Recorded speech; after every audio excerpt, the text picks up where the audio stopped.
SN Banerjee রোডের সেই ছবি আপনারা দেখতে পাচ্ছেন। মিছিল এগিয়ে চলেছে ফের পথে। ডিএ আন্দোলনকারীরা বকেয়া ডিএ মিটিয়ে দিতে হবে, বকেয়া ডিএর 100% মেটানোর নির্দেশ দিয়েছে সুপ্রিম কোর্ট। আর সেই নির্দেশ অবিলম্বে কার্যকর করতে হবে, এই দাবিকে সামনে রেখেই তারা এবার পথে নামলো, অর্থাৎ ফের পথে নামলো সংগ্রামী যৌথ মঞ্চ। সরাসরি মিছিল থেকে আমাদের প্রতিনিধি অনির্বাণ বিশ্বাস এই মুহূর্তে রয়েছেন আমাদের সঙ্গে। অনির্বাণ, দেখো একদম ইতিমধ্যে কিন্তু ধর্মতলায় পৌঁছে গিয়েছে সংগ্রামী যৌথ মঞ্চের এই মিছিল। যদিও মিছিলের শেষ কিন্তু দেখা যাচ্ছে যে এখনও কিন্তু নিউ মার্কেট থানা ক্রস করে মিছিলের শেষ, এবং ধর্মতলায় ইতিমধ্যে পৌঁছেছে মিছিল। এবং এই মিছিল থেকে মূল দাবি যে সরকারের উপরে চাপ সৃষ্টি করতে চাইছেন তারা, কারণ সুপ্রিম কোর্টের যে অর্ডার রয়েছে সেই অর্ডারে অবিলম্বে 25% দিয়ে দেওয়ার কথা বলা রয়েছে, সেই অবিলম্বে 25% দিয়ে দিতে হবে। তারপর তুমি দেখতে পাচ্ছ মাঝে মধ্যে কিন্তু চোর চোর স্লোগান উঠছে এখানে, এবং বিভিন্ন ধরনের স্লোগান কিন্তু উঠছে। আমরা কথা বলবো অনিরুদ্ধ দা রয়েছেন এখানে, বর্ষিয়ান যৌথ সংগ্রামী যৌথ মঞ্চের সদস্য। অনিরুদ্ধ দা, আজকে আপনারা রাস্তায় নামতে বাধ্য হয়েছেন, সুপ্রিম কোর্টের তো অর্ডার হয়ে গেছে যে অবিলম্বে 25% দিয়ে দিতে হবে, তারপরেও কেন রাস্তায় নামতেন? সেটার কারণ হচ্ছে যে মুখ্যমন্ত্রী তিনি একটা প্রেস কনফারেন্স করেছিলেন, আপনারা জানেন। সেখানে উনি বললেন, যখন ডিএর প্রশ্ন উঠলো, উনি বললেন যে উনি অর্ডারটা নাকি দেখেননি, না দেখেই উনি একটা কমিটি করে দিয়েছেন। উনি সর্বজ্ঞ, কি আছে অর্ডারে জানেন উনি, সেই জন্য বলেছে যে তো সে মে মাসে আছে, এখন দেরি আছে।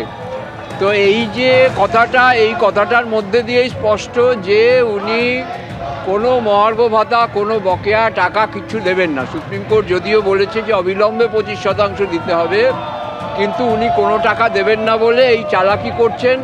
এবং সেই জন্যে আজকে আমরা এই মিছিল করে ওনাকে সাবধান বাণী দিচ্ছি যে যদি উনি অবিলম্বে সুপ্রিম কোর্টের অর্ডার না মানেন, সুপ্রিম কোর্ট যেমন ওনাকে প্লিড করতে দিয়েছে, সেরকম সুপ্রিম কোর্টের রায় না মানলে ওনাকে জেলেও ঢুকিয়ে দিতে পারে।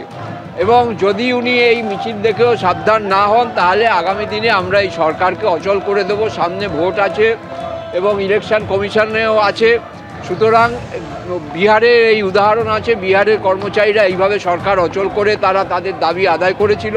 ঠিক সেই একই পথে হেঁটে আমরাও তাহলে আগামী দিনে সরকারকে অচল করে, রাজ্যকে অচল করে দিয়ে আমাদের যে ন্যায্য দাবি, পশ্চিমবঙ্গের সরকারি কর্মচারীরা 75 বছর ধরে এই দাবি নিয়ে লড়াই করছে।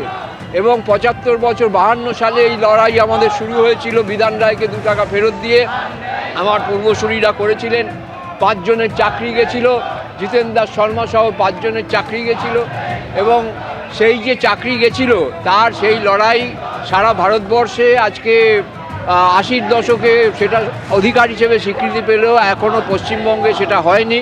কিন্তু সেটা মহামান্য কলকাতা হাইকোর্ট এবং সুপ্রিম কোর্ট তারা বলেছেন যে হ্যাঁ, পশ্চিমবঙ্গের সরকারি কর্মচারীদের ডিএ হচ্ছে লিগাল এনফোর্সেবল রাইট, এবং সেটাকে আমরা যে কোনোভাবেই হোক ওনাকে মানতে বাধ্য করব। উনি আদালতের একটা প্রশ্ন আপনাকে করবো যে এই যে আপনারা বলছেন যে আপনাদের যে ডিএ বকেয়া রয়েছে সেটা সরকার দিতে বাধ্য সুপ্রিম কোর্টের রায়ের পর, আমরা দেখতে পাচ্ছি, আমরা একবার দেখিয়ে নেবো ছবিটা, চোর চোর স্লোগান উঠেছে।